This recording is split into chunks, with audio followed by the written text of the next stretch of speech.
ሰዋሰው ቅምሻ ከሰዋሰው መተግበሪያና ዩቲዩብ ቻናል የተገኙ ቁም ነገሮች የሚቀርቡበት ሰዋሰው ቅምሻ ዘወትር እሁድ በዚህ ሰዓት።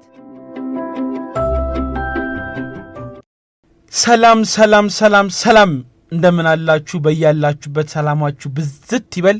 ሰዋሰው ቅምሻችን ከናንተ ጋር ለሁለት ሰዓት ቆንጆ ያማረ የደመቀ ቆይታ ለማድረግ እዚህ እንጦጦ ስቱዲዮ እኔ አሸናፊ ሰለሞንና ሀና አባይነት ተገኝተናል። ከልቦ በቀረበው በትርታ 97.6 ላይ እንገኛለን። እንደተለመደው በሰዋሰው ቅምሻችን የተለያዩ ይዘት ያላችሁ ፕሮግራሞችን ወደ እናንተ እናደርሳለን። እንዴት ናችሁ አድማጮቻችን? ሀኒቾ እንዴት አለሽ? አላዋሹዬ እንዴት ነህ? እንደተለመደው ቆንጆ ፕሮግራሞቻችንን ይዘን በሰዓታችን ተገኝተናል። ልክ በቀጠሯችን ሰዓታችንን ጠብቀን መተናል። እንደተለመደው የተለያዩ የመዝናኛ ወሬዎች፣ በሳምንቱ የተሰሙ ጉዳዮችን እናነሳሳለን፣ ሀሳብ እናንሸራሽራለን። ከዛ ደግሞ ከሰዋሰው መልቲሚዲያ የተገኙ የተለያዩ ሙዚቃዎችን ለአድማጮቻችን እናደርሳለን። እነዚህ ሙዚቃዎች እንግዲህ በሰዋሰው መልቲሚዲያ የዩቲዩብ ቻናል የሚገኙ ከዛ ደግሞ እንግዲህ መተግበሪያዎቹን ደግሞ ከአፕ ስቶር ከፕሌይ ስቶር ላይ ሰዋሰው ሚውዚክ አፕን በማውረድ የተለያዩ ከዓለም የተገኙ ሙዚቃዎችን አዳዲስ ሙዚቃዎችን ማድመጥ እንደምትችሉም በዚሁ አጋጣሚ ለአድማጮቻችን ልንነግራቸው እንወዳለን። የሰዋሰው ቅምሻ እንግዲህ ዋና መነሻችን የሆነው ከሰዋሰው ፖድካስት ኔትወርክ የተገኙ የተለያዩ ሀሳቦችን የምናንሸራሽርበት ፕሮግራማችን ነው። በሰዋሰው ፖድካስት ኔትወርክ እንደሚታወቀው እንግዲህ አድማጮቻችንም እንደሚያውቁት አንዬ የተለያዩ ፕሮግራሞች ሁሌም እናደርሳለን። እለቱን በታሪክ ስፖርታዊ ጉዳዮች አሉን፣ ህግና የህግ ነክ ጉዳዮች፣ ቴክኖሎጂ እጅግ በጣም በየዘርፉ ለሁሉም የሚሆን የተሻለ እውቀትን የሚያገኙበት ፕሮግራሞችን ሁሌም እናሰናዳለን። እነሱንም ለአድማጮቻችን በሰዋሰው ቅምሻችን እንጋብዛለን። በሰዋሰው ቅምሻ ፕሮግራማችን ደግሞ ድንቃድንቆች፣ ሳምንቱን በታሪክ ክስተቶች ይነሳሉ። ከአድማጮቻችን ጋር ሰፋ ያለ ቆንጆ የሆነ ቆይታ እናደርጋለን ማለት ነው። እንዳልከው ነው አሹዬ። በሰዋሰው ቅምሻ እንግዲህ አድማጮች ይወዷቸዋል፣ ይዝናኑባቸዋል፣ ይማሩባቸዋል ብለን የምናስባቸውን ፕሮግራሞች በሙሉ ከሀገር ውስጥም ከውጭም የተገኙ ወሬዎችን ጨምሮ እንደምናደርስ የሚታወቅ ነው። ልክ ነው። ከዝናብ ወደ ፀሐይ ተሸጋግረናል። ፀሐዩ ከባድ ፀሐይ ሆኗል። እንደውም አሁን በቃ አንቺ አስቸገርሽኝ፣ በቃ ከአየር ጋር ምንድን ነው ችግር እያልሽ ነው? አዎ አብዴት ታደረገናለህ እየመጣህ ካፖርት ጥለን ቲሸርት ለብሰናል። እንዳጠቃላይ ትንሽ አሁን የጥቅምት ወር መጣ። በነገራችን ላይ ከመስከረም ይልቅ አሁን አደይ አበባ በጣም በስፋት እየተመለከትክ ያሉት ምናልባት አድማጮች ማስተውለት ከሆነ ሳር የሚሸጥባቸው አካባቢዎች ላይ ምናምን ሰዎች ከመስከረም የበለጠ አደይ አበባን ይዘው የተመለከትኩበት ሳምንት ነበርና እጅግ ያስገረመኝ ሳምንት ነበር። አደይ አበባ ጥቅምት ላይ ነው በቃ የሚደርሰው እንዲህ ስል ነበር። ጥቅምት ነፋስም ፀሐይም ያለበት ወር ነው አይደለ? ክረምቱ በተለይ ከመስከረም 25 በኋላ ነው የሚባለው አይደለ? ጠቅልሎ ይወጣል። ትንሽ ግን ዝናብ እያየን ነበረ ሰሞኑ። ዝናብ የሚመስል አየር፣ አዎ ዝናባማ አየር ደግሞ አለ። በደንብ ጨርሶ አልወጣም። እንዲህ በቀላሉ አንላቀቅም እያለ ነው። ጥቅምት ላይ እንገኛለን። ነፋሻማ ወር፣ የብርድ ወር ነው አይደለ? ጥቅምት ደግሞ በተለይ ትንሽ መሸት ሲል በጣም ከባድ የሆነ ብርድ ነው ያለው። ባሳለፍነው ሳምንት እኮ ቅዝቃዜና ጉንፋኑን አስታከን በጣም ብዙ ሀሳብ አንሸራሸርን። በጥቅምት አንድ አጥንትም አልን። አድማጮች እሱን ሰምተው እንግዲህ አሁን ራሱ ሳይቀር አጥንት ይዘው በየቤታቸው እያዳመጡ ነው ያሉ አድማጮች አሉ። በትራንስፖርት ላይ፣ በመንገድ ላይ፣ በስራ ላይ እያደመጣችሁን ስላላችሁ አድማጮቻችን እጅግ አድርገን እናመሰግናችኋለን። ሰዋሰው ቅምሻችን ይቀጥላል። የመጀመሪያ የዜማ ግብዣን ለአድማጮቻችን አድርሰናቸው ተመልሰን ስንገናኝ በሳምንቱ የተሰሙ ጉዳዮችን ለአድማጮቻችን እናደርሳለን። አብራችሁ እንድትቆዩ እንጋብዛለን።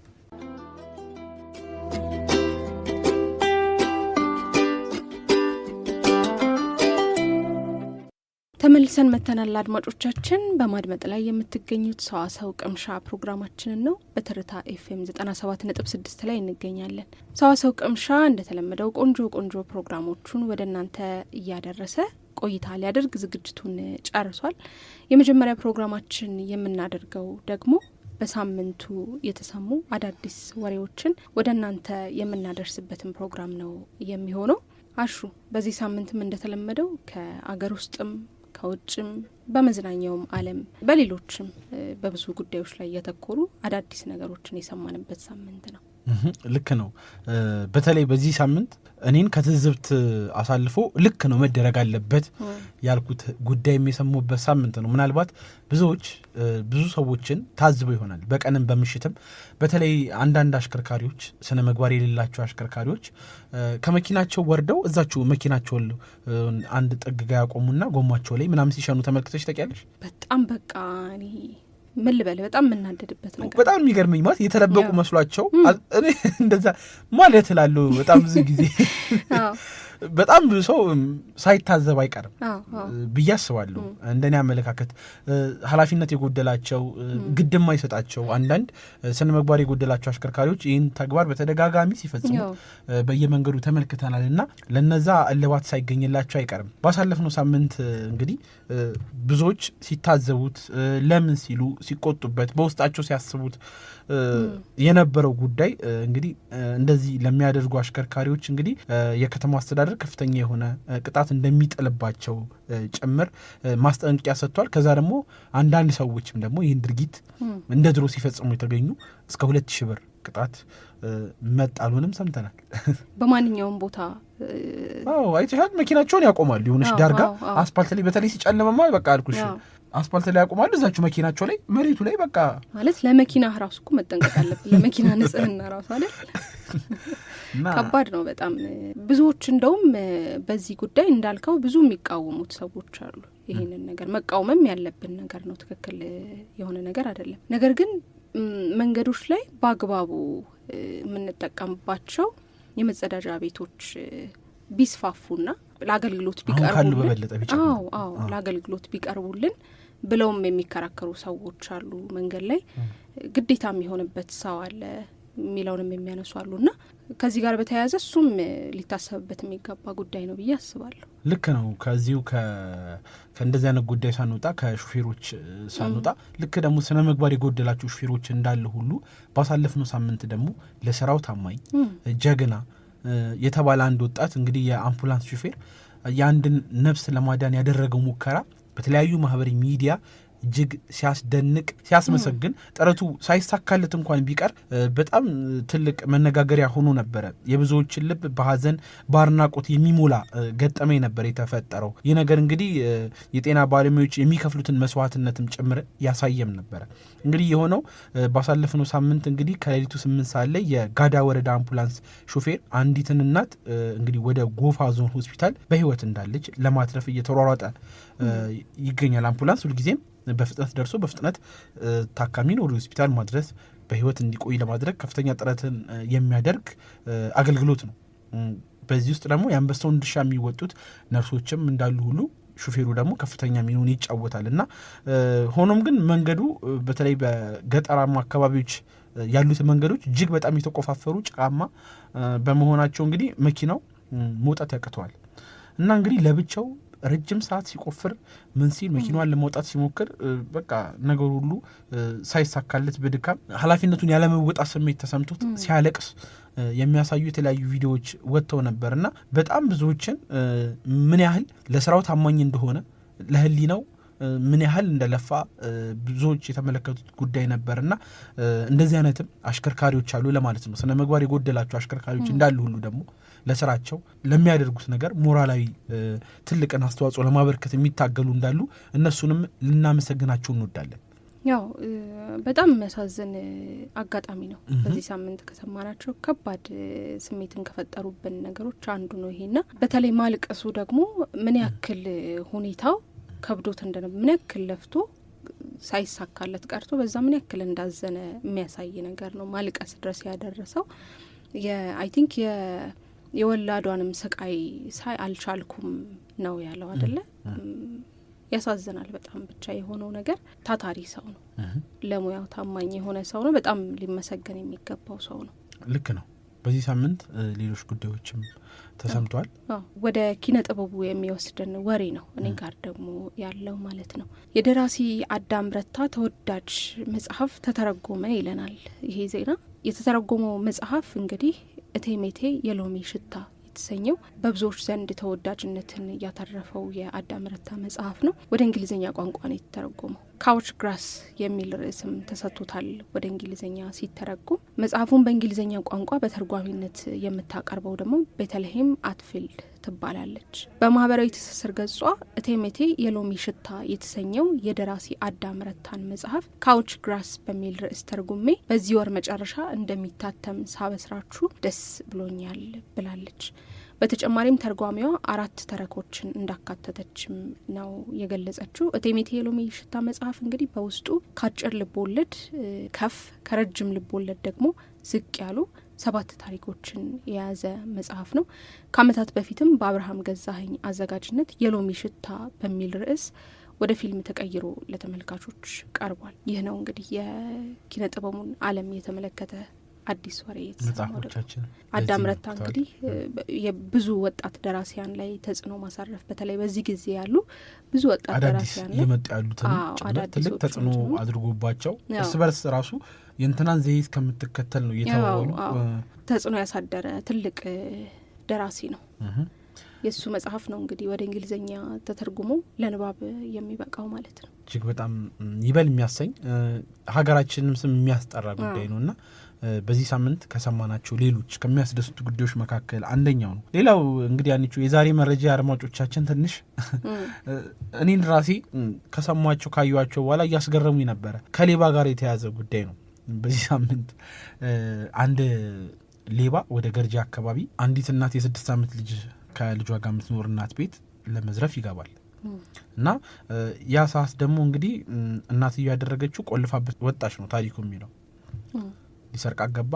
ከዛ በኋላ ለሊት 11 ሰዓት አካባቢ በተለይ ደግሞ የእስልምና እምነት ተከታዮች እንግዲህ ለንጋት ጸሎት ወይንም ለፈጅር ሰላት ለመነሳት የሚነሱበትና ያን ሰዓት አካባቢ ነውና ሁኔታውን ቤት ውስጥ ለመግባት እንደዘጋጀ የተረዳችው እናት ሌባውን ሳያስተውል በፍጥነት ልጇን ይዛ ትወጣለች። ከዛም ሁሉንም በሮች ትቆልፋና ቤቱን ጥላ ትወጣለች ማለት ነው። ወደ ህግ ቦታ ትሄዳለች። ለበርካታ ሰዓታት እንግዲህ ከቤት መውጣት አቅቶት ሳይችል ይቀራል።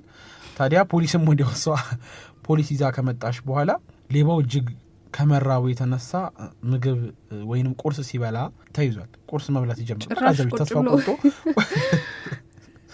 እና አሁን ፖሊስ በገርጂ ፖሊስ ጣቢያ እንደሚገኝ ባሳለፍነው ሳምንት ሰምተን ነበረ። ምናልባት ወደ ህግ ሂደቱን በትክክል ባንከታተለውም እንደዚህ አይነት አጋጣሚዎች መኖሩ ከዛ በኋላ ደግሞ እቺ ደፋር እናት እንግዲህ ፈጣን ምላሽ መስጠቷ ከዛ ደግሞ ለሌሎች ሰዎችም ማስተማሪያ ነው። በተለይ በምሽት አንዳንድ ሰዎች ቆሻሻ አውጡ ምናምን የሚሉ ሆነው ከፍተኛ የሆነ ስርቆትን በየቤቱ እየመጡ እየፈጸሙ ያሉ ሰዎች ስላሉ ጥንቃቄ ማድረግ አይከፋም የሚል መልእክትም ተስተውሎ ነበርና ሌላው እጅግ ከገረመኝ ጉዳይ መካከል እንግዲህ ሌባው ተስፋ ቆርጦ ቁርሱን ሲበላ በፖሊስ ተይዟል።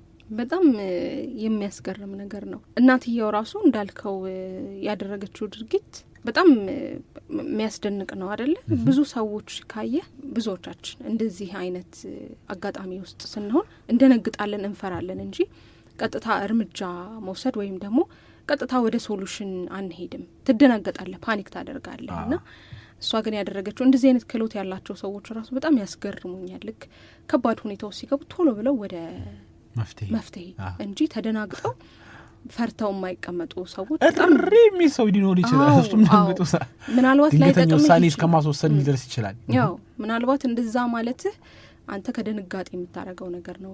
ቶሎ ብለህ ግን ላይጠቅምህ ይችላል። ብዙ ጊዜ ቶሎ ግን የሚጠቅመው ምንድን ነው ብለህ አስበህ ፈጣን ምላሽ መስጠት እንደሷ በጣም የሚያስደንቃት ነገር ይመስለኛል። ጀግና ናት። ከዚህ ቀደምም ምናልባት አድማጮቻችን አስተውሎት ከሆነ ተመልክተውት ከሆነ በአንድ የቴሌቪዥን ፕሮግራም ላይ የድሬዳዋ ፖሊስ ይጋበዝና እስቲ ከገረሙ የወንጀል ድርጊቶች መካከል ምናምን ይለዋል እና አንድ ሌባ ነው የአንድ ሰው ቤት ከፍቶ ይገባል። ቤቱ ጽድት ያለ ነው፣ ንጹህ ነው ምናምን። ከዛ ቢያይ ሳያው አይመጣም። ከዛ እዛው ምግቡን ሰርቶ በልቶ ምናምን ያድራል። በሁለተኛውም ቀን አሁንም ሰው አይመጣም። በሶስተኛውም ቀን አሁንም በቃ ሰውየው መኖሪያ ቤቱ አደረገው። ያ ሰውዬ ደግሞ ይመስለኛል ወይ ሚስቱ ታማበት ነው ወይ ሚስቱ ወልዳበት ሆስፒታል ሲመላለስ ነበርና አንድ ቀን ወደ ቤት ሲገባ ቁጭ ብሎ ድሬዳዋ ቁጭ ብሎ እንትን እያደረገ ጫት ገዝቶ እየቃመ ይሁን ቤት ውስጥ በቃ እንደራሱ ቤት እና እሱም እጅ ከፍንጅ ያስያዘበት መንገድ አለ እና እንደዚህ አይነት አጋጣሚዎች የሚያዝናኑ ከስርቆት ባለፈ ደግሞ በቃ በጣም የሚያስገርሙ የተለያዩ አጋጣሚዎች አሉና ባሳለፍነው ሳምንት ግን ይህንን ጉዳይ ሰምተን ነበር። እንቀጥላለን። አድማጮቻችን ያላችሁት በትርታ 97.6 ላይ ነው። ፕሮግራማችን ሰዋሰው ቅምሻ ነው። እንደተለመደው በሳምንቱ የተሰሙ የተለያዩ አዝናኝ ጉዳዮችን እያነሳሳን ነው። የተለያዩ መረጃ ሰጪ ጉዳዮችንም እናነሳለን። ከሙዚቃ ግብዣ በኋላ ተመልሰን እንገናኛለን። አሁንም አብራችሁን ቆዩ።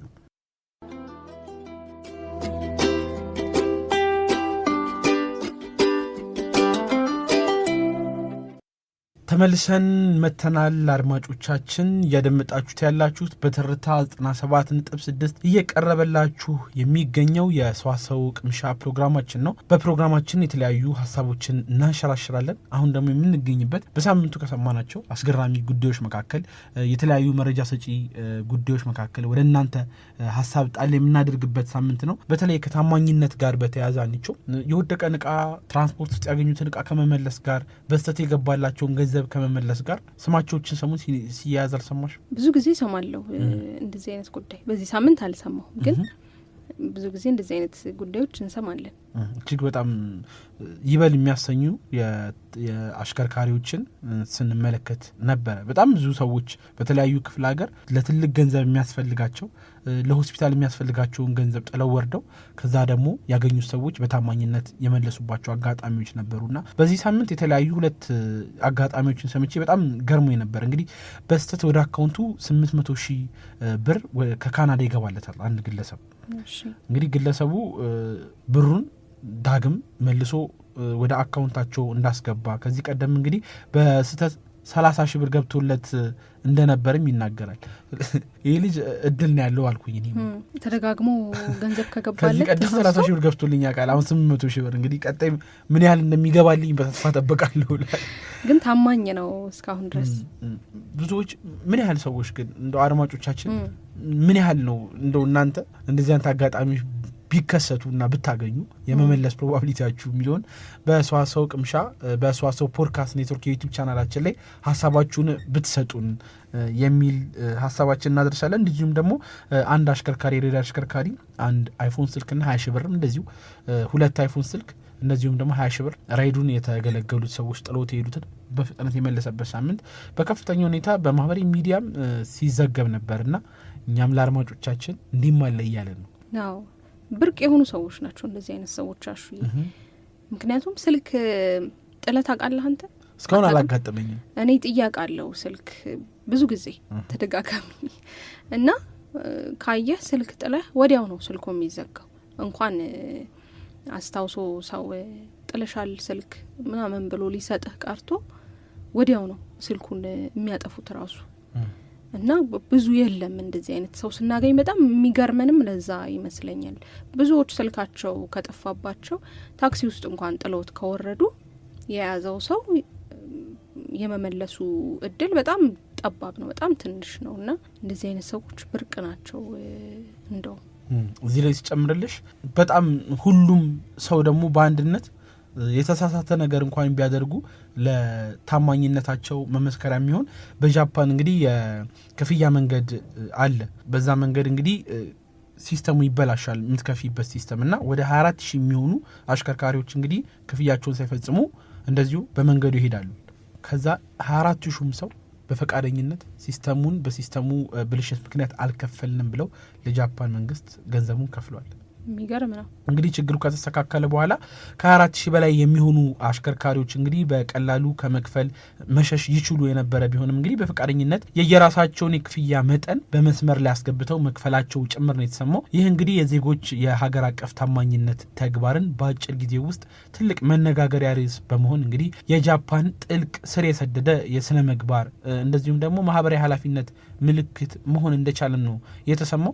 የዘርፉ ባለሙያዎች እንግዲህ እንደተናገሩት ከሆነ ይህ ክስተት ለጃፓን ለክብር ለታማኝነት የሰጠችው ከፍተኛ ትኩረትን ያንጸባረቀ እነዚህም ደግሞ እነዚህን እሴቶች ያለምንም ማስገደድ ህብረተሰቡ በአንድነት የሚይዙ መሆናቸውም እንዲሁ እንደ ሀገርም አለ እንዳጠቃላይ ለማለት ነው። የመጨረሻ ያደረግነው ደግሞ ለዚህ ሳምንት አንድ የተከበረ ቀን አለ።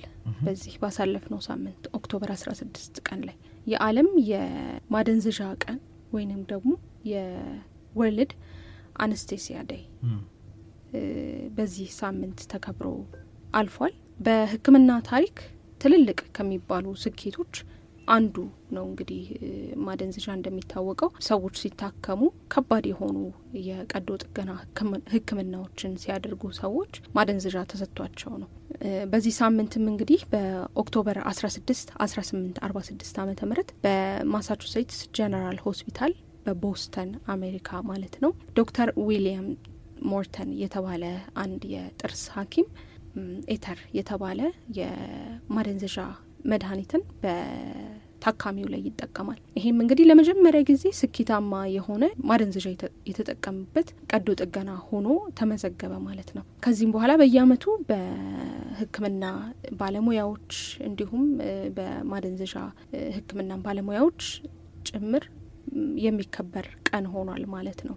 ይህ እንግዲህ ማደንዘዣ ከመታወቁ በፊት ከባድ ነበረ ቀዶ ጥገና ማድረጋሹ እጅግ በጣም ብዙዎች እንደውም ቀዶ ጥገና ሲደረግላቸው ቤተሰብ ዘመድ አዝማድ እጅ እግራቸውን ይዞ ምክንያቱም በጣም ለማሰብ ራሱ የሚከብድ አይነት ህመም ውስጥ ነው ሊሆኑ የሚችሉት ማለት ነውና ሙሉ በሙሉ ነቅተው ምንም አይነት ማደንዘዣ ሳይኖራቸው ሳይወጉ እያንዳንዷን ህመም ፊል እያረጓት እየተሰማቸው ነበር ማለት ነው ቀዶ ጥገናውን የሚያካሂዱትና ከባድ ነገር ነበር የሚያሳልፉት።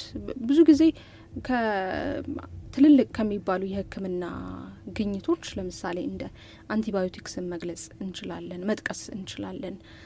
የባክቴሪያል ኢንፌክሽኖችን ለማከም የምንጠቀምባቸውን መድኃኒቶች ማለት ነውና ከነሱ በፊት በቀላል አሁን ላይ ቀላል ብለን በምናስባቸው የኢንፌክሽን በሽታዎች ምክንያት ብዙ ሰዎች ይሞቱ ነበርና አሁንም እንግዲህ ማደንዘዣ ከመገኘቱ በፊት ብዙዎች በጣም በስቃይ የተሞላ የቀዶ ጥገና ሂደትን ያካሂዱ ነበረ። እንዲሁም ደግሞ ሞትም በከፍተኛ ሁኔታ ነበር በቀዶ ጥገና የሚመዘገብ የነበረው ማለት ነውና ይሄ ከተገኘ በኋላ ግን የብዙዎችን የህክምና ሂደት የቀዶ ጥገና ሂደት ያቀለለ ህክምናንም እስከ ወደኛው ድረስ የቀየረ ነገር ሆኗል ማለት ነው። በዚህ ሳምንትም የሚከበረው ይኸው ቀን ነው ማለት ነው።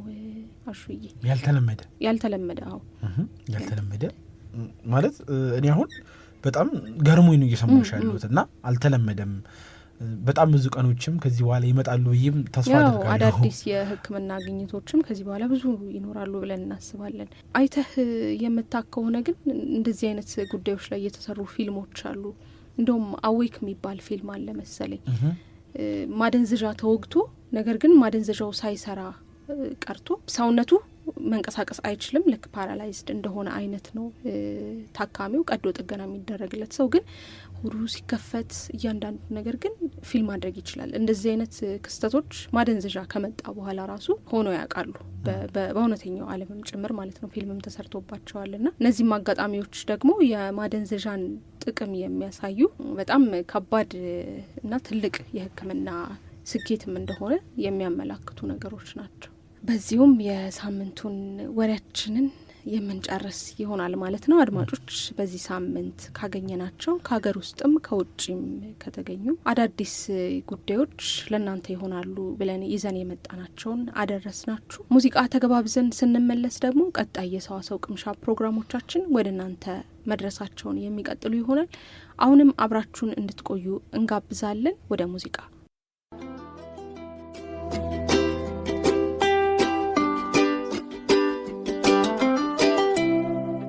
አድማጮች እያደመጣችሁ የምትገኙት ሰዋሰው ቅምሻ ፕሮግራማችንን ነው። ፕሮግራማችን እንደቀጠለ ነው። አብራችሁን ስላላችሁ እጅግ አድርገን እናመሰግናለን። አሁን ደግሞ ሰዓቱ በሰዋሰው ፖድካስቶች ኔትወርክ የዩቲዩብ ቻናላችን በዚህ ሳምንት ምን አዳዲስ ፕሮግራሞችን ሰርተናል፣ ምን አዳዲስ ቪዲዮዎች ቀርበዋል ለተመልካቾች የሚለውን የምናደርስበት ሰዓታችን ነው። በሳምንቱን በታሪክ አምዳችን በሰዋሰው ፖድካስቶች ኔትወርክ አሹ የሰራህልን አንድ ቪዲዮ አለ።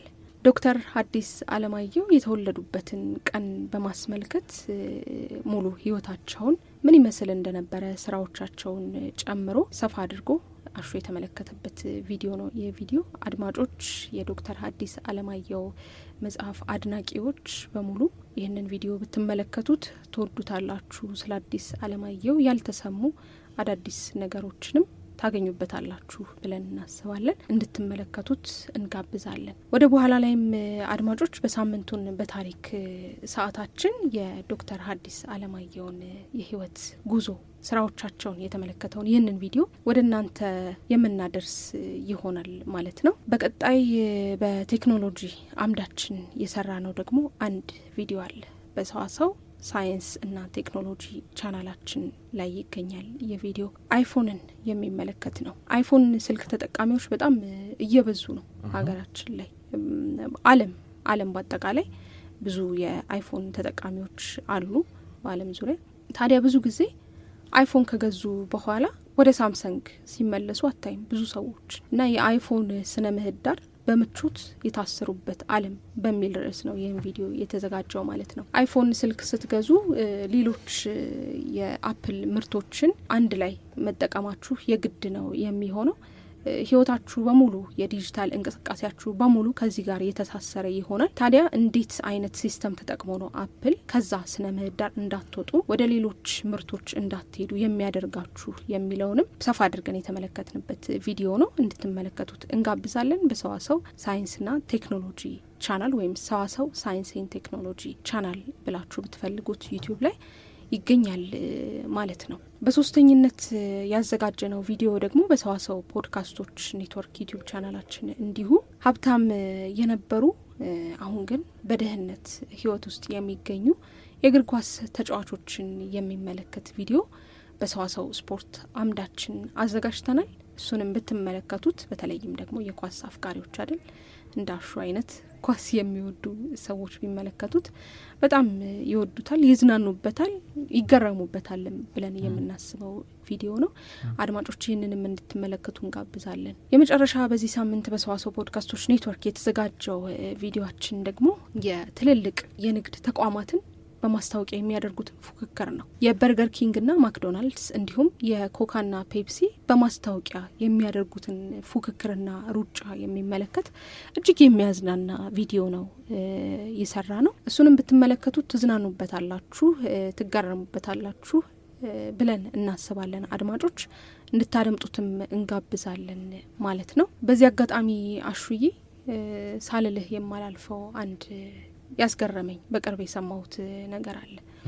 በርገር ኪንግ በአንድ ወቅት አንድ ማስታወቂያ ሰራ። አድማጮችን ይስባል፣ ለየት ብዬም ከተፎካካሪዎቼ ወጥቼ መታየት እችላለሁ ብሎ ያሰበበትን አንድ ማስታወቂያ ሰራ። ይህ ምንድነው? ብዙ ጊዜ ካየህ የማክዶናልድ በርገሮች እንትን አይሉም፣ ይሄ አይሻግቱም፣ ተቀምጠው ሲቆዩ እንደነበሩ ይቆያሉና ለሰውነት በጣም ጠቃሚ ያልሆኑ ፕሪዘርቫቲቭ ወይም ደግሞ ማቆያን ይጠቀማሉ ብለው ብዙ ሰዎች ይወቅሷቸዋል። ታዲያ በርገር ኪንግ ይህንን ተመልክቶ ምን አለ? በጣም የሻገተ ቆይቶ ይሄ እንትን ያወጣ ሻጋታ ያወጣ በርገርን ፎቶ አድርገው ማስታወቂያ መስራት ጀመሩ። ይህ ምንን ለማሳየት ነበረ? የኛ የበርገር ኪንግ ግን እያንዳንዱ ነገር ኦርጋኒክ ከሆነ የተፈጥሮ ከሆነ ስጋ፣ ዳቦ፣ አትክልት የመሳሰሉት የምግብ ስለሆነ ይሻግታል ለማለት ነበር። ማስታወቂያዎች ናቸው። ከባድ ነበረ። ግን በቪዲዮም በጣም ብዙ ፉክክር አለ። ሁሌም አንድ አይነት በተለይ ምርት የሚያመርቱ የንግድ ድርጅቶች ከፍተኛ የሆነ ፉክክር ይታይባቸዋል። እርስ በርስ ከመጣጣልም በሰዋሰው ፖድካስት ኔትወርክ የዩቲዩብ ቻናል ላይም እንግዲህ የነዚህን ሁለት ትላልቅ ድርጅቶች እርስ በርስ ምን ያህል ማስታወቂያዎች አንዳቸውን ለመብለጥ እንደዚሁም ደግሞ የንግድ ስትራቴጂያቸውን ምርቶቻቸውን የቀየሩበት መንገድን ባጭሩ አዘጋጅተናል። ተመልካቾች ቢገቡ እጅግ በጣም ይገረሙበታልና ለአድማጮቻችን እሱን እንዲመለከቱት እንጋብዛለን። በዚህ ሳምንት በሰዋሰው ፖድካስት ኔትወርክ ላይ ያሉ ፕሮግራሞቻችን እነዚህን ይመስላሉ። ቻናሎቻችንን ሰብስክራይብ በማድረግ ቤተሰባችን እንድትሆኑም እንጠይቃለን።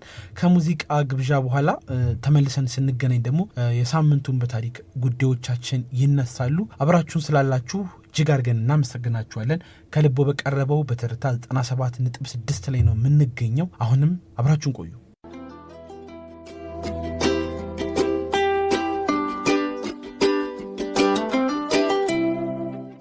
በመግቢያችን ስናወራው እንደነበረው የሳምንቱን በታሪክ ሰዓት ላይ ነው የምንገኘው። በዚህ ሳምንት በሰዋሰው ፖድካስት ኔትወርክ ላይ ከተሰሩ የሳምንቱን በታሪክ ጉዳዮች መካከል አንደኛው እንዳነሳሹ የዶክተር ሐዲስ ዓለማየሁ የውልደት ቀን የተመለከተ ፕሮግራም አለ። እሱን ከማቅረባችን በፊት ግን ብዙዎች አንቺው የሚያውቁት ዶክተር ሐዲስ ዓለማየሁ ደራሲ ብቻ እንደሆኑ ነው። ግን ከዛም ባለፈ በተለይ በመንግስት ከፍተኛ አመራር ቦታ ላይ በጣም ለሀገራቸው ትልቅ አስተዋጽኦን ያደረጉ ለአፍሪካን እድገትን ሲመኙ የነበሩ ከፍቅር እስከ መቃብር ውጪ እጅግ በጣም ብዙ መጽሐፍትን የጻፉ ሰው ናቸውና እሳቸውን የተመለከተ አንድ ፕሮግራም አለን። ለአድማጮቻችን አድርሰናቸው እንመለስ። አዋሹ ይህ ስንመለስ ሌሎች የሳምንቱን በታሪክ ወሬዎቻችንን ወደ አድማጮች የምናደርስ ይሆናል። አድማጮች አብራችሁን ቆዩ።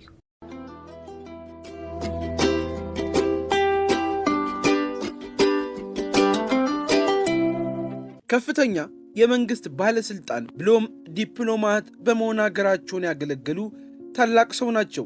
እኚህ ሰው ምንም እንኳን በሀገራችን ተወዳጅነትን በማትረፍ ቀዳሚ በሆነው የልብ ወለድ ስራቸው ቢታወቁም የእልምዣት ወንጀለኛው ዳኛ የተሰኙ የልብ ወለድ ስራዎችን ብሎም የውታኔት ስራዎችን የአበሻና የወደኋላ ጋብቻ የልብ ወለዳዊ መጽሐፍትንም ትዝታ፣ ኢትዮጵያ ምን አይነት አስተዳደር ያስፈልጋታል፣ ተረት ተረት፣ የመሰረት የመሳሰሉ ስራዎችን አበርክቷል። እኚህ በመንግስት አገልግሎትም በድርሰቱም ዓለም ኢትዮጵያን ያገለገሉት ሰው የተወለዱት ልክ በዛሬው ዕለት ጥቅምት 5 1902 ነውና ብዙ ታሪካቸውን ወደ እናንተ እናደርሳለን። ለቻናላችን አዲስ እንግዳም ከሆናችሁ ሰብስክራይብ በማድረግ ቤተሰባችን እንድትሆኑም ጋበዝን። እኚህ ሰው በኢትዮጵያ ፖለቲካ ውስጥ ብዙ ተራማጆችን ብዙ አስተሳሰብን የፈጠረውን እስካሁን ድረስም መነጋገሪያ ሆኖ የዘለቀውን ፍቅር እስከ መቃብር የተሰኘው በ1948 ዓ.ም የጻፉት መጽሐፋቸው ነው። ይህ መጽሐፍ ፍቅርን በውስጡ ይዞ ፊውዳል ኢትዮጵያ ምን አይነት ስርዓት እንደነበረውና ወደፊት የምትመጣው ኢትዮጵያ ደግሞ እንዴት መገንባት እንዳለባት የሚጠቁም መጽሐፍ ነው ተብሎም በብዙ ምሁራን ይዘረዘራል። ዛሬ ከእናታቸው ከወይዘሮ ደስታ አለሙ እንደዚሁም ከአባታቸው ከአለማየሁ ሰለሞን በጎጃም ክፍለ ሀገር እንደ ዶም ኪዳነ ምሕረት በሚባል ስፍራ እቺ ምድር የረገጡባት ዕለት ናት። ክቡር ዶክተር ሐዲስ ዓለማየሁ ዲማ ጊዮርጊስ ቅኔን ቆጥሯል። በኋላም ወደ አዲስ አበባ መጥተው ተፈሪ መኮንን ትምህርት ቤት በዘመኑ የነበረውን ትምህርት ማለትም እስከ 6ኛ ክፍል ተምረው ጨርሷል። እስከ 6ኛ ክፍል ትምህርት ማለት በዘመኑ ትልቅ ትምህርት ማለት ነበር። በ1918 ዓ.ም ወደ አዲስ አበባ የተጓዙት ሐዲስ በስዊድን ሚሽነሪ ትምህርት ቤት ኋላ ላይም በተፈሪ መኮንን ትምህርት ቤት ትምህርታቸውን የተከታተሉም ሲሆን በጣሊያን ወረራ መዳረሻ በመምህርነት ብሎም በጉምሩክ ባለሙያነት የሰሩም ሲሆን ኋላ ላይ በኢጣሊያ ወረራ ወቅት ከራስ እምሩ ጋር የኢጣሊያን ወራሪ ኃይል ለመዋጋት ወደ ዱር ጫካ የገቡም ደራሲ ናቸው። እንግዲህ ከዚያ በፊት በነበረው የተፈሪ መኮንን ትምህርት ቤት ቆይታቸው ስለ ኢጣሊያ ወረራ በቲያትር ሲያስተምሩ የነበሩም ሰው ናቸው። ልዩ ልዩ ቲያትሮችን የሚጽፉ ነበር። ለምሳሌ የሀበሻና የወደኋላ ጋብቻ፣ የኢትዮጵያና የኢጣሊያ ጦርነት በአድዋ ሕዝብን መቀስቀሻም አድርጎት ነበር። ከዛ በኋላ ወደ ጦርነቱን የሚገቡት እኚህ ደራሲና የቲያትር ሰው በኢትዮጵያ ውስጥ ቲያትርን ካስተዋውቁ ሰዎች መካከል አንዱ ናቸው ቢባል ማጋነንም አይሆንም። ጦርነት ውስጥ ከተሳተፉ በኋላ ተማርከው ወደ ኢጣሊያ ሀገር ለእስራትም ተወስዷል። ኢጣሊያ ውስጥ ሊፐሪ በሚባል ደሴት ታስረው ለረጅም ዓመታትም ቆይቷል። በኢጣሊያ ፋሺስት ስር ላይ የነበሩት ሐዲስ ዓለማየሁና ሌሎች ኢትዮጵያውያን በኋላ በእንግሊዝና በሌሎች የተባበሩት የአውሮፓ ጦር ኃይላት አማካኝነት ከስር ነፃ ሆነው ወደ ሀገራቸው ተመለሱ። ሐዲስ ዓለማየሁ ወደ ኢትዮጵያ ከመጡ በኋላ በ1936 ወይንም በ1937 አካባቢ በውጭ ጉዳይ ሚኒስተርነት ተቀጥረው ማገልገል ይጀምራል። ከዚያም የኢትዮጵያ ዲፕሎማት ሆነው ወደ ዩናይትድ ስቴትስ ተላኩ።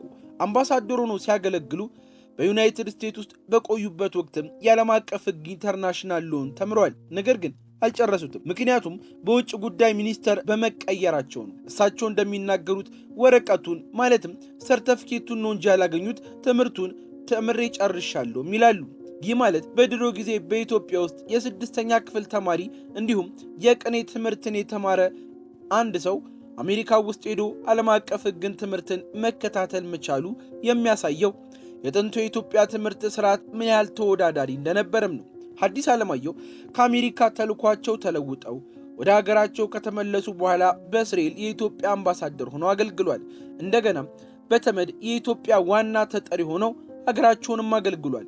እዛ በነበሩበት ወቅትም በተለይ ኒውዮርክ ውስጥ በነበሩ ሰዓት ይህ አሁን አዲስ አበባ ውስጥ የሚገኘው ማለትም ዩናይትድ ኔሽን ኢኮኖሚክ ኮሚሽን ፎር አፍሪካ የተባለው አዳራሽ እንዲሰራ አፍሪካውያን መሰብሰቢያ ስለሌላቸው ኢትዮጵያ ደግሞ የአፍሪካ መዲና ናት በሚል ለግርማዊ ቀዳማዊ ኃይለ ሥላሴ ደብዳቤ በመጻፍ ስልክ በመደወልና በመጨቅጨቅ ኢትዮጵያ ይህንን አዳራሽ እንድትሰራ የአፍሪካ መሰብሰቢያ እንድትሆን ከፍተኛ ጥረትም ያደረጉ ሰው ናቸው። በተለይ ሀገራቸውን ወክለው የሚሳተፉባቸው ትልልቅ ስብሰቦች ላይ በጊዜው አፍ የሚያስከፍት የእንግሊዝኛ ችሎታቸውን ተጠቅመው ሐሳባቸውን ለዓለምም አስተጋብተዋል።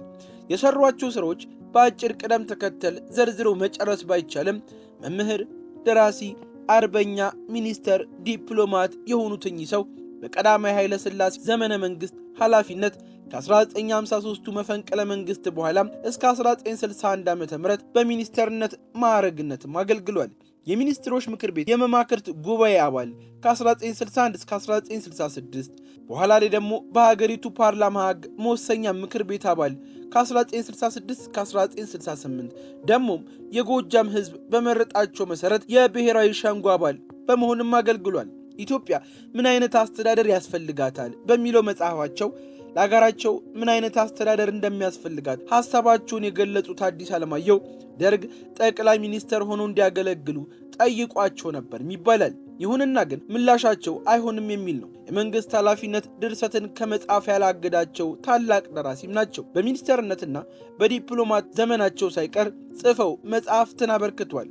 የመጀመሪያው የተውኔት ድርሰታቸው ከሆነው በ1929 ዓመተ ምህረት ያበሻና የሆዳላ ጋብቻ ጀምሮ እስከ 1958 ፍቅር እስከ መቃብር፣ በ1974 ዓመተ ምህረት ደግሞ ወንጀለኛ ዳኛና ሌሎች የታተሙ እንዲሁም ያልታተሙ ስራዎቻቸውን እንካችሁ ብለውናል። በፍቅር እስከ መቃብር ከኢጣሊያ ወረራ በኋላ የተዘነገውን የሀገራችን የባላባት ስርዓት ገጽታን በፍቅርና የሥነ ጽሑፍ አባት እስከ መባልም የደረሱ ናቸው። ዶክተር ሐዲስ ዓለማየሁ በኢትዮጵያ የሥነ ጽሑፍ እድገት ከፍተኛ አስተዋጽኦ በማበርከታቸው ከአዲስ አበባ ዩኒቨርሲቲ የዶክተርነት ማዕረግም ተሰጥቷቸዋል። ደራሲው በኅዳር 26 1996 በ94 ዓመታቸው ከዚህ ዓለም በሞት ተለይቷል። እናም በዛሬው ዝግጅታችን የዚህን ታላቅ ሰው ውልደትን አስመልክተን ታሪካቸውን ባጭሩ እንደዚህ አስቃኘናችሁ። በድጋሚ ለቻናላችን አዲስና እንግዳም ከሆናችሁ ሰብስክራይብ በማድረግ እንድትወዳጁን ስንል ስንጠይቅ እንዲያው ሐሳብ አስተያየት ያላችሁ እንደሆነም በኮመንት መስጫው ላይ ሊያጋሩን ይችላሉ። ለዛሬ አበቃን። መልካሙን ሁሉንም ተመኘን።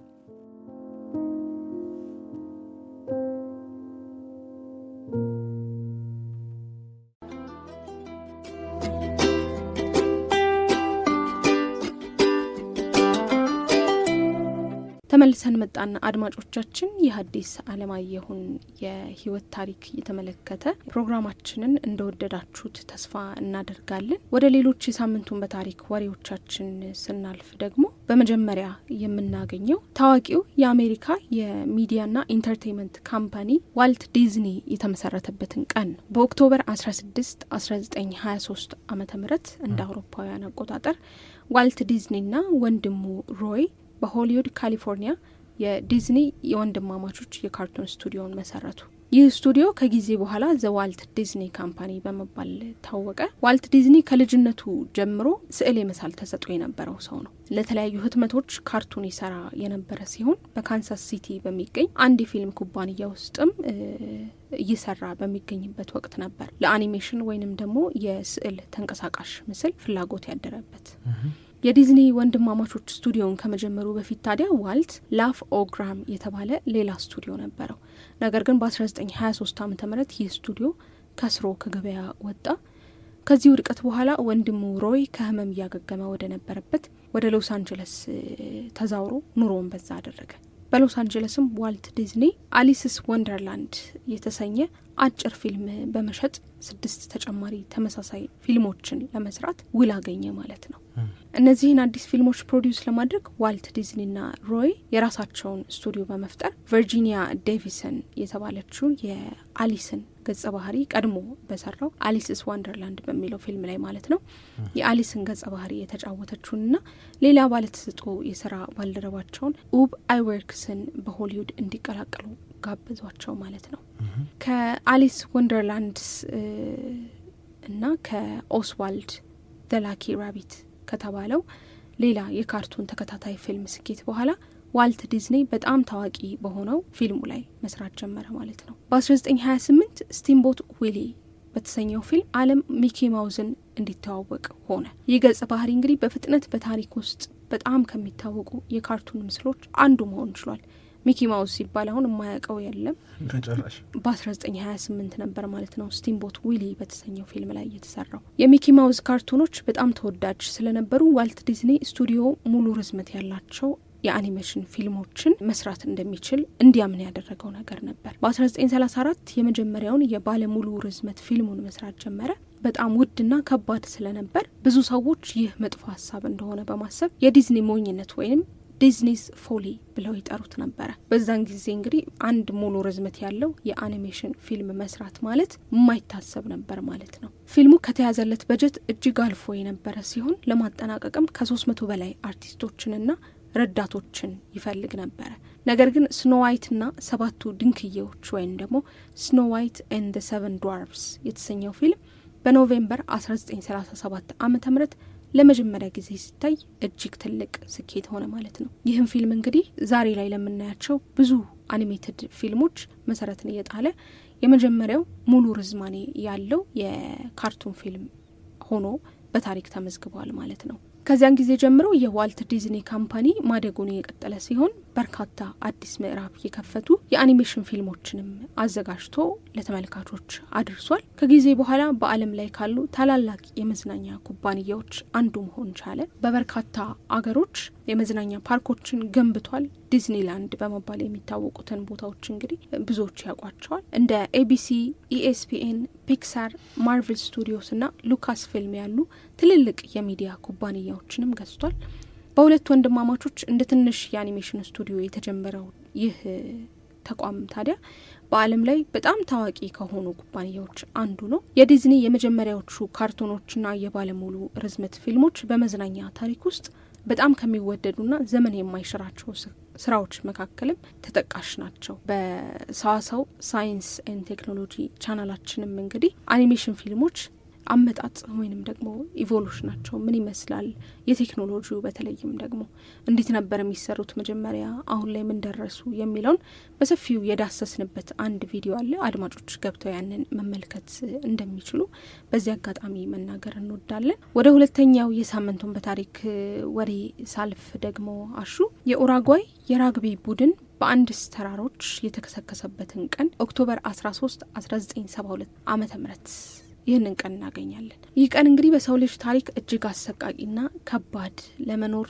የተደረገ አስጨናቂ ትግልን ከሚያሳዩ ታሪኮች አንዱ የሆነው ታሪክ የተከሰተበት ቀን ነው። በኦክቶበር 13 1972 ዓ.ም አንድ የራግቢ ቡድንና ጓደኞቻቸውን ጨምሮ 45 ሰዎችን የያዘ የኡራጓይ አየር ኃይል አውሮፕላን ወደ ቺሊ ሲያመራ በነበረበት ወቅት በአንዲስ ተራሮች ውስጥ ተከሰከሰ። የአንዲስ ተራሮች በደቡብ አሜሪካ ምዕራባዊ ክፍል ጠርዝ ላይ የሚገኝ የተራራ ሰንሰለት ሲሆን በ7 ሀገሮች ማለትም ቬንዙዌላ፣ ኮሎምቢያ፣ ኢኳዶር፣ ፔሩ፣ ቦሊቪያ፣ ቺሊና አርጀንቲና ውስጥ የሚያልፍ ከ7500 ኪሎ ሜትር በላይ ርዝመት ያለው ሰንሰለት ነው። ይህ ግዙፍ የተራራ ሰንሰለት በምድር ላይ ረጅሙ አህጉራዊ የተራራ ሰንሰለት ነው። ታዲያ በዚህ የተራራ ሰንሰለት ላይ ነበረ ከኡራጓይ ወደ ቺሊ ለራግቢ ጨዋታ ሲጓዙ የነበሩት ሰዎች ቤተሰቦቻቸውንና ጓደኞቻቸውን ጨምሮ የያዘው አውሮፕላን የተከሰከሰው ማለት ነው። በዚህ አደጋ ብዙዎች ህይወታቸው ሲያልፍ ከአደጋው የተረፉት ሰዎች ግን እጅግ ከባድ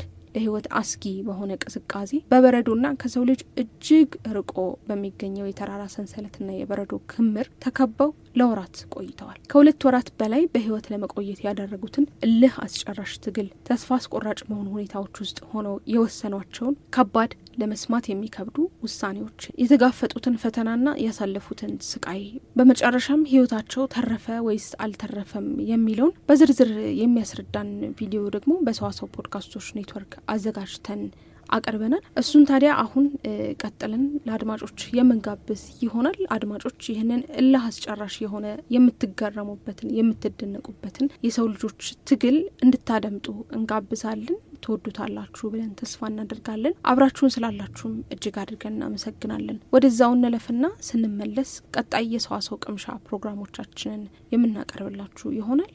አሁንም አብራችሁን ቆዩ።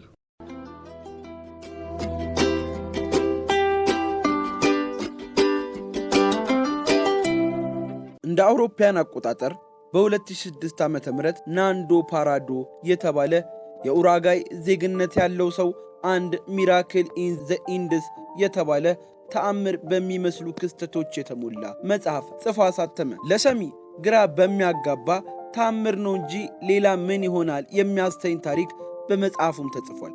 ታሪኩ ደግሞ የ23 ዓመቱ ናንዶ የእድሜ ኩያው ከሆኑ ጓደኞቹ ጋር ከባህር ጠለል በላይ 3600 ሜትር ላይ በሚገኝ ምህረት የለሽ አካባቢ ለ72 ቀናት በሕይወትና በሞት መካከል ያሳለፈውን የስቃይ ጊዜ ያሳየናል። ይህ ታሪክ ዓለማችን ካስተናገደቻቸው ጥቂት በሕይወት ለመቆየት የተደረጉ ትግሎች ውስጥ እጅግ አስጨናቂው እልህ አስጨራሹና የጽናት ጥግ የታየበት ሰብአዊነትና ሞራልም የተፈተኑበትም ነው። የሰው ልጅ ነፍሱን ለማትረፍ ሲል ምን የማያደርገው አለ የሚያሰኘውን ይህንን ታሪክ እንዲህም አስቀመጥንላችሁ። ለቻናላችን አዲስ ከሆናችሁ ሰብስክራይብ በማድረግ እንድትጀምሩ እያልን እንደዚህ አስገራሚ መረጃዎችም ወደ እናንተ ሊደርሱ የደውል ምልክቷን ጫን ማለትም አይርሱ።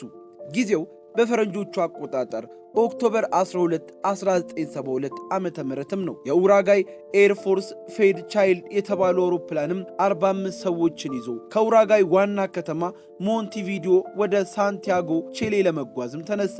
በአውሮፕላኑ በሳንቲያጎ ቺሌ ለነበራቸው ጨዋታ የሚጓዙ በአስሮቹ መጨረሻና በሃያዎቹ መጀመሪያ ላይ የሚገኙ ኦልድ ክርስቲያን ክለብ የተባለ የራግቢ ጨዋታ ቡድን አባላት ከቤተሰቦቻቸውና ከጓደኞቻቸው ጋር እንደዚሁም ደግሞ 5 የበረራ አስተናጋጆችም ይገኛሉ። በረራውን በአዛዥነት የሚመራው ዋና ፓይለት ኮሎኔል ጁሊዮ ሴሳር ፌራዳስ የ5111 ሰዓታት የበረራ ጊዜ ልምድ ያለው የአየር ኃይል አብራሪ የነበረም ሲሆን አውሮፕላኑን የሚያበረው ዳንቴ ሄክተር ላጉራራ ከተባለው ረዳት አብራሪ ጋር በጋራ በመሆን ነበር። በበረራው በዋነኝነት የራግቢ ቡድኑ በአርጀንቲና በሚደረገው ግጥሚያ ላይ ለመሳተፍ የተደረገም ሲሆን በአውሮፕላኑ 10 ትርፍ መቀመጫዎች ስለነበሩ ግን የቡድኑ አባላት ጓደኞቻቸውና የቤተሰብ አባላት አብሯቸው እንዲሄዱ ጋብዟቸው ነበር። በሰላም መንገዳቸውን ጀምረው በደቡብ አሜሪካ በሚገኙ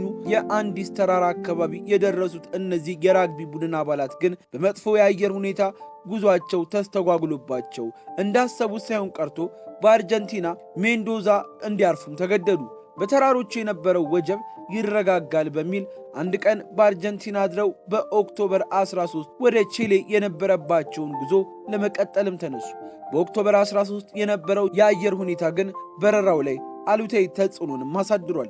ጠዋት ላይ ገና የአየር ሁኔታው መሻሻል የሚቀረው የነበረውና ከከሰዓታት በኋላ ደግሞ ሙሉ በሙሉ ለጉዟቸው አመቺ እንደሚሆን የሚጠበቅ የነበረም ሲሆን በዚህም ፓይለቱ በረራውን አዘግይቶ ከአርጀንቲና ሜንዶዛ ከሰዓት በኋላ 8 ሰዓት ከ18 ደቂቃ ላይ ተነሳ። አውሮፕላኑ አቅጣጫውን ወደ ደቡብ አድርጎ በ18000 ጫማ ከፍታ ላይ በመሆን በአርጀንቲና ወደሚገኘው የአውሮፕላኖች አቅጣጫ ጠቋሚ ማላርጊ ራዮድ ቢከን አቀና።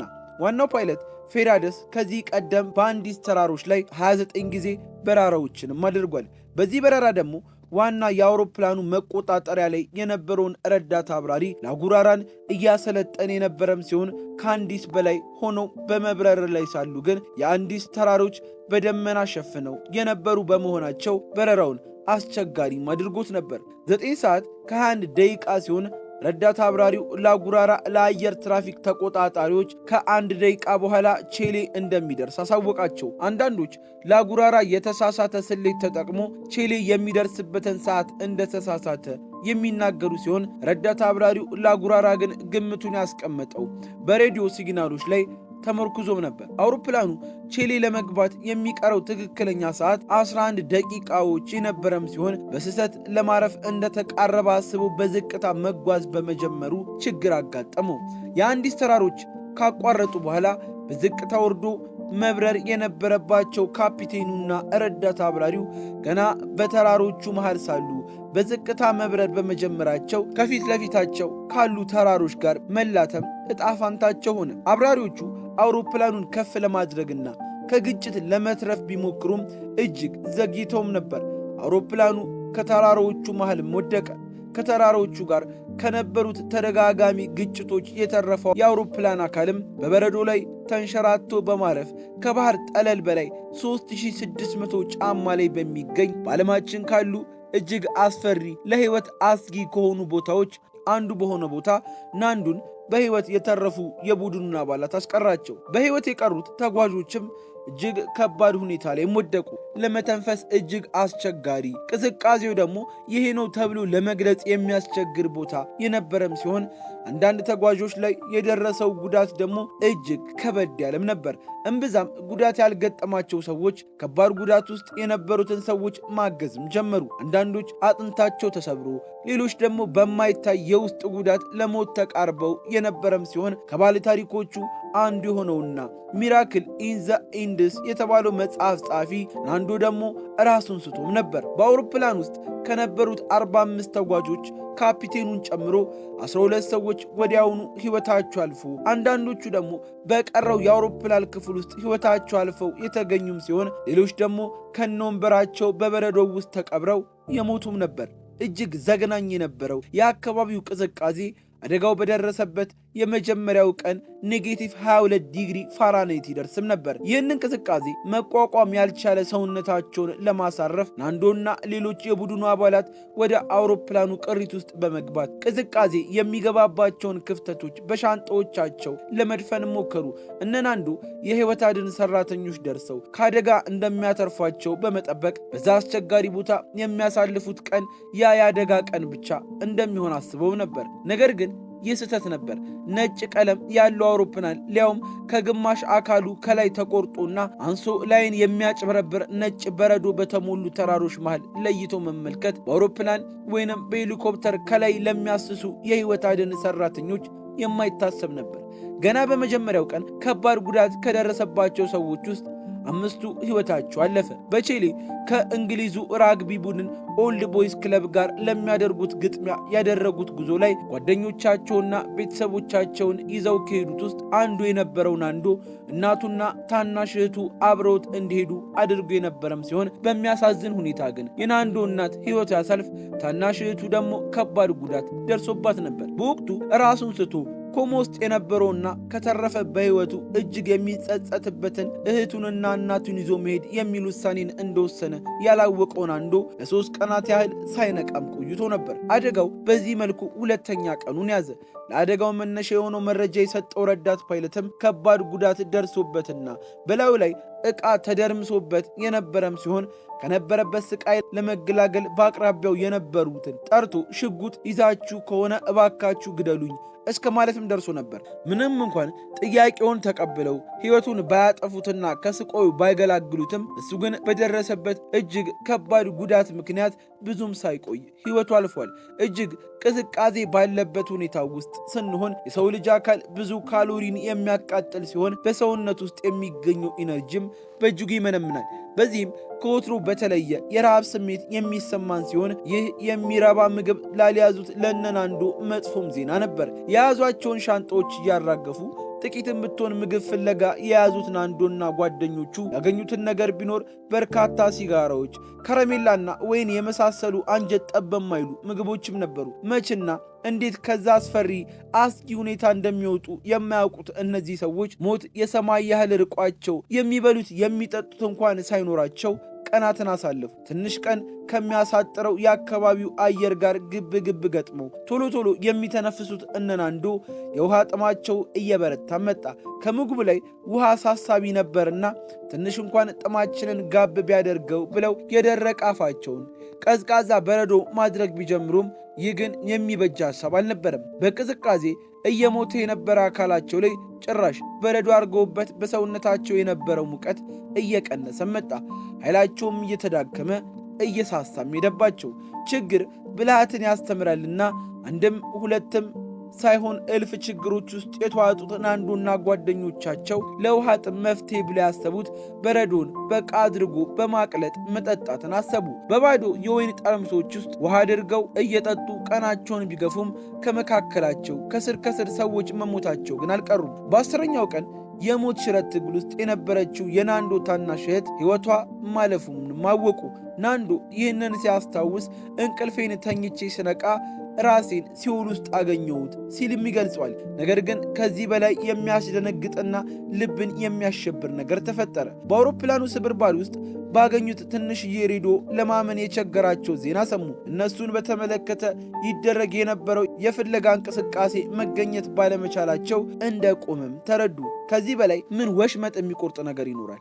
ይህን ነበር የሚያድነን ይመጣል ብለው መጠበቃቸውን አቁመው በራሳቸው ሕይወታቸውን ለማትረፍ መሞከር መጀመር እንደነበረባቸውም የተረዱት። ይህን ለማድረግ ግን ሰውነታቸው መጠንከር፣ ኃይልም ማግኘት አለባቸው። ነገር ግን የሚላስ የሚቀመስ በሌለበት ያንን እንዴት ማድረግ እንደሚችሉ የሚያውቅ አልነበረም። በዚህ ጊዜ ናንዶ እጅግ አስደንጋጩንና አብሮት የነበሩትን ሁሉ አፍ አስከፍቶ የቀረ ውሳኔን ተናገረ። የሞተውን ፓይለት ልበላው ነው አለ። የናንዶ ውሳኔ የምናስበው እስኪጠፋን ድረስ ሊያስገርመን ይችላል። በአንድ ወቅት ዕውቁ ፈላስፋ ኸርበርት ስፔንሰር የሰው ልጅ ከዝንጀሮ ነው የመጣው ብሎ ቻርለስ ዳርዊን የጻፈውን የፍጥረት መነሻ የሚል ጽሑፍ ካነበበ በኋላ ሰርቫይቫል ኦፍ ዘፊተስት ብሎ ዓለም ለጠንካሮችና ራሳቸው ከሚገጥሟቸው ተለዋዋጭ ሁኔታ ጋር አላምደው ችግሮቻቸውን ለሚወጡት ናት አለ። እውነት ያለ ይመስላል። የሰው ልጅ ከዚህች ዓለም ጨካኝና ምሕረት የሌላቸው ገጽታዎች ራሱን በፍጹም መደበቅ አይችልም። የመጣውን መጋፈጥና ማለፍ በየትኛውም የሕይወት መስመር ላይ ካለ ሰው የሚጠበቅም ነገር ነው። ማድረግ ያለብንን ሁሉ አድርገን ራሳችንን በሕይወት ማቆየት አለብን።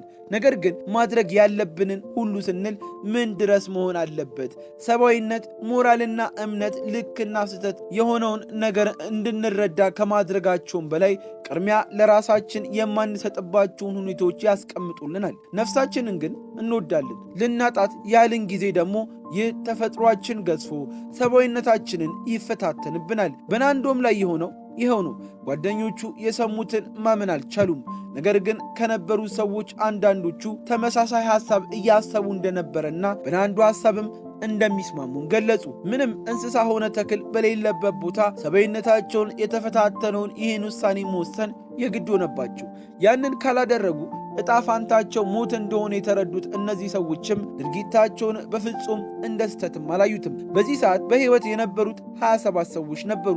የሰው ልጅ እንዲህ ያለ ሁኔታ ላይ ሲገኝ ራሱን በሕይወት ለማቆየት ምን ድረስ ሊሄድ እንደሚችል ያሳየውን ከባድና ለመስማት የሚዘገንን ነገርም አደረጉ። ከፓይለቱ ጀምሮ የሞቱትን ሰዎች መመገብ ጀመሩ። በዚህ ሁኔታ ሕይወታቸውን ማቆየት የቻሉት ናንዶና ጓደኞቹ በተራሮቹ መሃል 17 ቀንን ቢያሳልፉም የስቃያቸው መጨረሻ ግን እጅግ ገና ነበር። በ17ኛው ቀን በነበሩበት ቦታ ከባድ አደጋም ተፈጠረ። በእኩለ ሌሊት እጅግ ትልቅ የበረዶ ክምር ወደ ነበሩበት የአውሮፕላን ስብርባሪ ክፍል በፍጥነት እየወረደ ሲመጣም ተመለከቱ። ከጥቂቶቹ በስተቀር በአውሮፕላኑ አካል ውስጥ የነበሩት ሰዎችን ቀበራቸው። በዚህም 8 ተጨማሪ ሰዎች በዛኑ ቀን ሕይወታቸው አለፈ። ከጊዜ በኋላ ግን የበረዶ ክምሩ ቀልጦ የአውሮፕላኑ ክፍል በድጋሚ መታየቱ የተረፉ ሰዎች ትንሽም ቢሆን ከብርዱ የሚከላከልላቸውን መቆያ በድጋሚ ማገኙ። የሞቱትን ሰዎች መመገባቸውን የቀጠሉት ናንዶና ጓደኞቹ እዛው መቀመጣቸው ትርፉ ሞት መሆኑን በመረዳታቸው ቀስ በቀስ እያሉ ጉዞ ለማድረግ ቢሞክሩም የሚቻል ግን አልሆነም። በተራሮቹ አካባቢ የነበረው በረዶ ጉልበት ድረስ እግርን የሚያሰምጥ ካሉበት ከፍታ የተነሳ ቀጭን የነበረውን አየር ለመተንፈስ የሚያስቸግር በሆነበት ጥምን የሚያረካ ውሃ ባልነበረበት ሁኔታ ያንን ያህል አድካሚ ጉዞ ማድረግ ቀላል አልነበረም። በእንቅርት ላይ ጆሮ ደገፍ እንዲሉም ሰዎች ያሉበት መከራ አልበቃ ብሎ የፀሐይ ብርሃን የሚያንጸባርቀው በረዶ የበረዶ አይነ ስውርነት የሚባል ከአካባቢው ጋር ተያይዞ የሚመጣ የማየት ችግርም አስከትሎባቸው ነበር። በዚህ አስጨናቂ ጊዜ እነ ናንዶ ላይ የደረሱት አደጋዎች እንደ ሰው ምን ያህል ተሰባሪ እንደሆነን የሚያስታውሱንም ናቸው።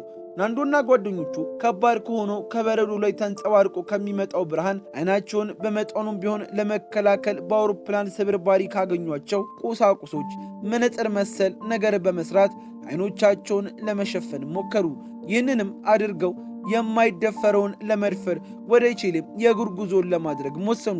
ናንዶም ከቺሊ ብዙ እንደማይርቁ ፓይለቱ ሲናገር እንደሚያስታውስ ነገራቸው። የሚገርመው ግን ያሉበት ቦታ ከቺሊ ቢያንስ 60 ኪሎ ሜትሮች ርቀት ላይ የሚገኝ ነበር። ይህንን ያክል ኪሎ ሜትሮች ለዛውም በዛ አስቸጋሪ ሁኔታ ውስጥ ሆኖ መጓዝ ታዲያ ሰው ሆኖ የሚቻል ነው ብላችሁ ታስባላችሁ? እነ ናንዶ ግን በሕይወት ለመትረፍ እየሞከርን ብንሞት ይሻላል የሚለውን መርጠው ጉዟቸውን ጀመሩ።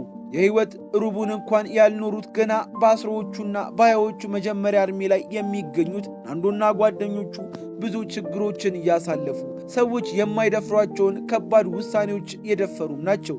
ካርሊቶ ፔዝ የተባለው ሰው ከአውሮፕላኑ ስብርባሪ ውስጥ ካገኘው ጨርቅና ከመዳብ ሽቦ በመንገዳቸው ላይ ሲያርፉ የሚተኙበትን ቦርሳ መሰል ቁስ ወይንም ስሊፒንግ ባግ ሰርቶ ሰጧቸውና ያስፈልጉናል ያላቸውንም በቦርሳቸው አከማችተው ናንዶ ከጓደኞቹ ሮቤርቶ ከኔሳና ከአንቶኒዮ ቪንቲን ጋር በመሆን አደጋው ከደረሰ በ61ኛው ቀን ጉዟቸውንም ጀመሩ። በዚህ ቀንም 16 በሕይወት የነበሩ ሰዎች በአደጋ ቦታ ቀርተው ነበር።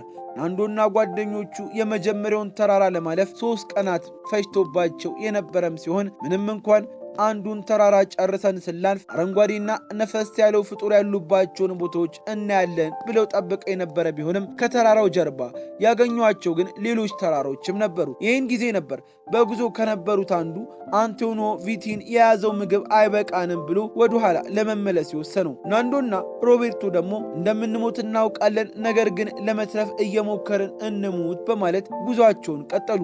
በዚህ መልኩ እየወደቁና እየተነሱ ለ8 ቀናት ያህል ተጉዘው በ8ኛው ቀን አንድ ወንዝ ጋር ደረሱ።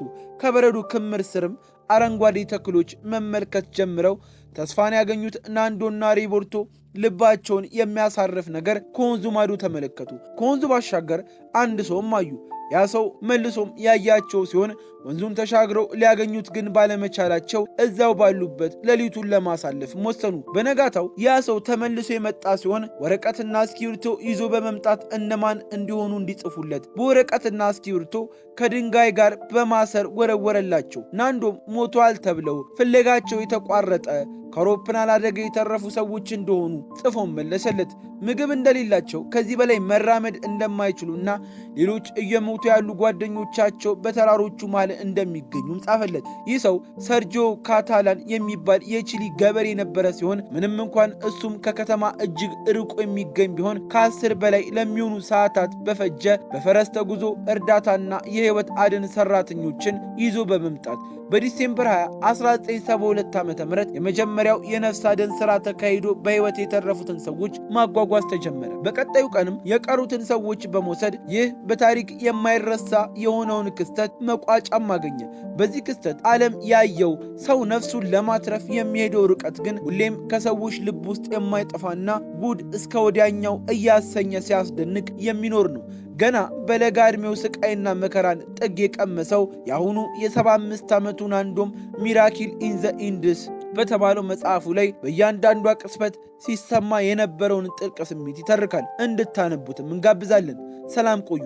ለቻናላችን አዲስ እንግዳ ከሆናችሁ ሰብስክራይብ በማድረግ እንደዚህ አስገራሚ መረጃዎችን ከኛ ያገኙም አልን። እንደዚህ አይነት ምስሎች በፍጥነት ወደ እናንተ ይደርሱ ዘንድም የደውል ምልክቷን ጫን ማለት አይርሱ እያልን እንዲያው ሐሳብ አስተያየት አለኝ የምትሉም ከሆነም በኮመንት መስጫው ላይ ሐሳቡትን ጣል ሊያደርጉልን ይችላሉ።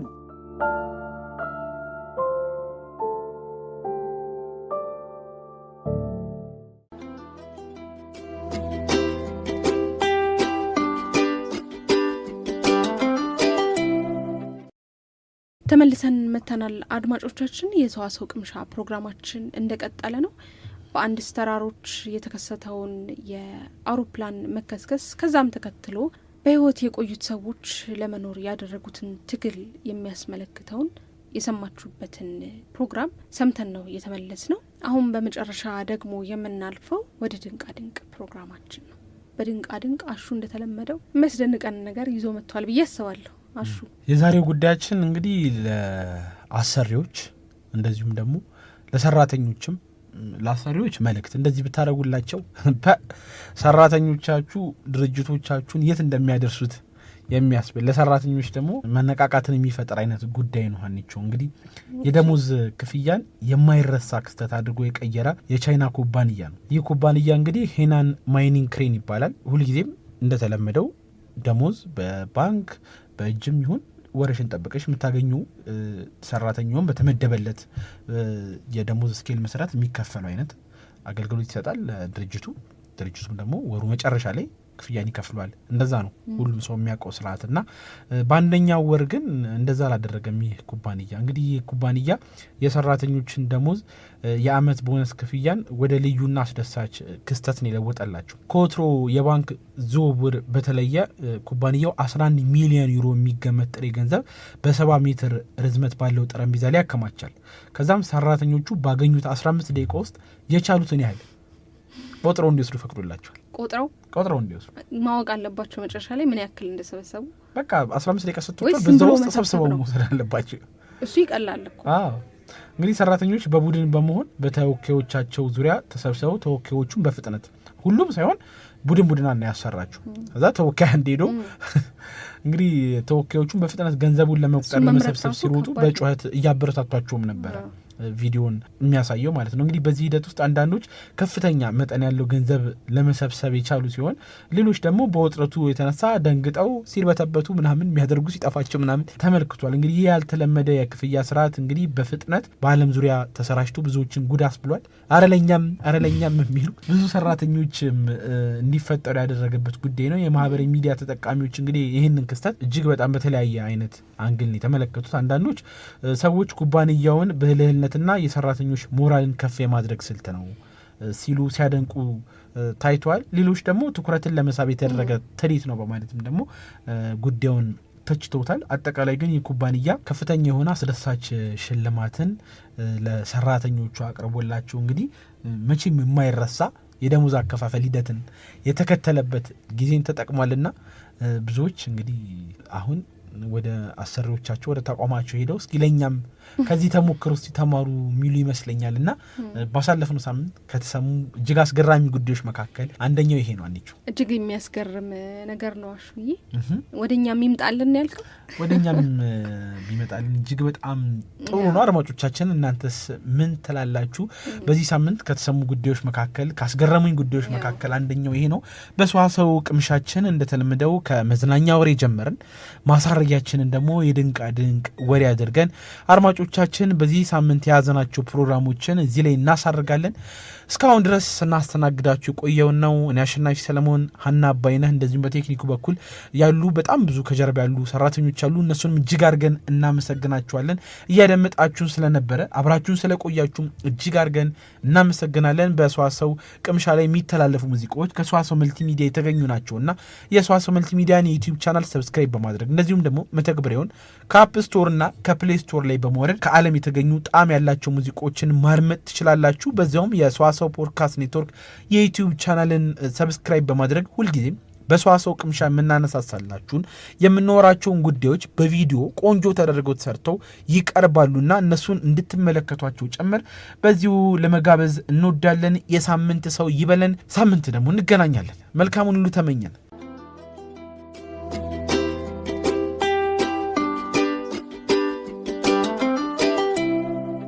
ሰዋሰው ቅምሻ ሰዋሰው ቅምሻ ከሰዋሰው መተግበሪያና ዩቱብ ቻናል የተገኙ ቁም ነገሮች የሚቀርቡበት